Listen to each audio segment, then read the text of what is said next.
All right. I wanted to share a thought that was presented to me in a class that I took in a book that professor had actually written. His name is Bob Weitzel, and he's a great church health, church growth leader, and was a great instructor. And one of the ideas that he presented to us was healthy church growth, or that the church grows in numerous ways according to the Acts 2 model. So this week, that was kind of our focus scripture, and we're answering discussion questions in line with that. And so I wanted to share this thought with you this week. You know, a lot of times, as we've noted in last week's writings and this week, the church in America seems to be obsessed with numerical growth.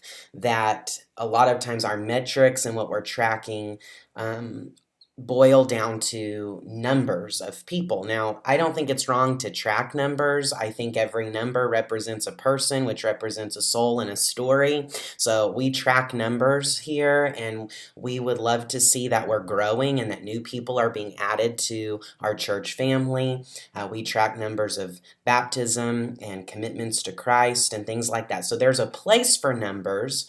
But this thought that Bob Weitzel presented to me really helped transform my idea of how we track growth, and that we're making sure that we're not only tracking numerical growth, that there's other ways the church should be called to grow. And in fact, if we're focused on these other three that I'm about to present, chances are we will see numerical growth come from them. And so again, this is from Acts 2:42 through 48, where we see the church described in its splendor. It's the New Testament church and how they're functioning and how it's working together. And it begins by saying they devoted themselves to the apostles' teaching and to fellowship, to the breaking of bread, and to prayer. Everyone was filled with awe at the many wonders and signs performed by the apostles. So first we see that there's a growth in maturity. How, we might ask, are we tracking maturity of our people in our congregations? Are we growing as deeper believers and deeper in our faith? So the idea is, a lot of times, again, numerical growth may be just tracking a width. In other words, we're growing wide, but are we also growing deep? And growing in maturity should be something that we find ways to try to track and to determine, are our people devoting themselves to these aspects that help them grow deeper in their relationship with Christ? How is that happening in your local church? How specifically might you be able to determine that or track that as a leader in the church? It's not easy. These are less tangible than dollars and people sitting in seats. So that's why it's more difficult to track. But there are ways to try to determine that. So growing in maturity is one way that's presented here at the beginning of Acts 2 and verse 42. And then secondly, it says, all the believers were together and had everything in common.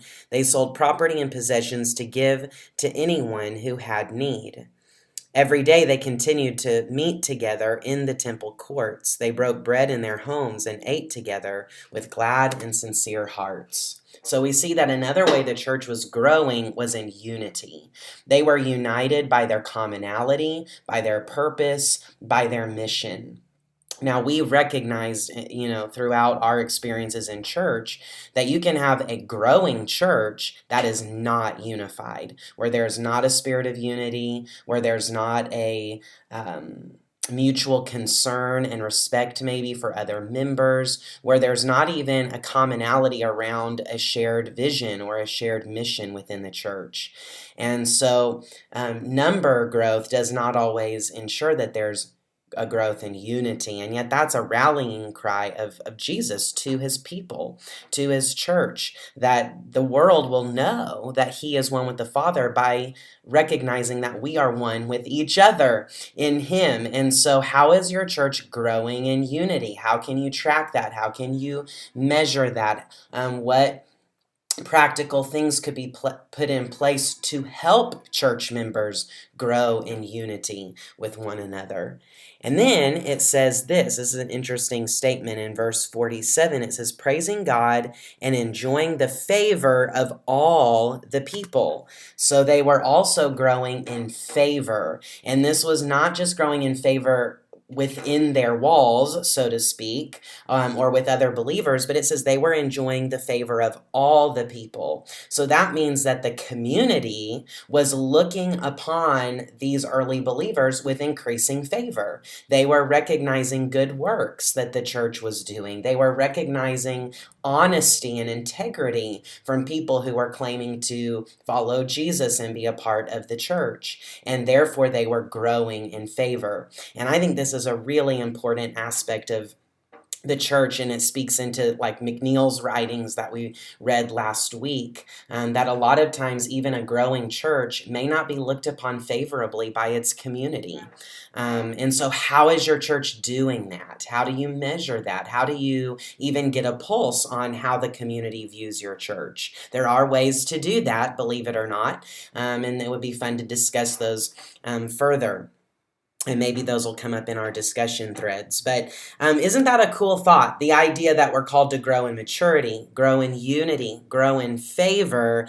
And then at the very end of this passage, it says, and the Lord added to their number daily those who were being saved.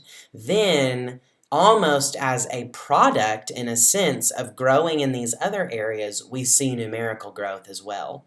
And a lot of times, I think we'd all agree, potentially, that we get that flipped, that we focus so much on the numerical growth first, and these other things follow, when perhaps the plan, as stated in Scripture, was, hey, grow in maturity, grow in unity, grow in favor in your community, and then you will see the Lord add to your number those who are being saved. So I hope that thought just helps you, maybe informs our discussion a little bit this week. It sure has helped me in my leadership and to kind of center me sometimes. And honestly, our church is experiencing numerical growth.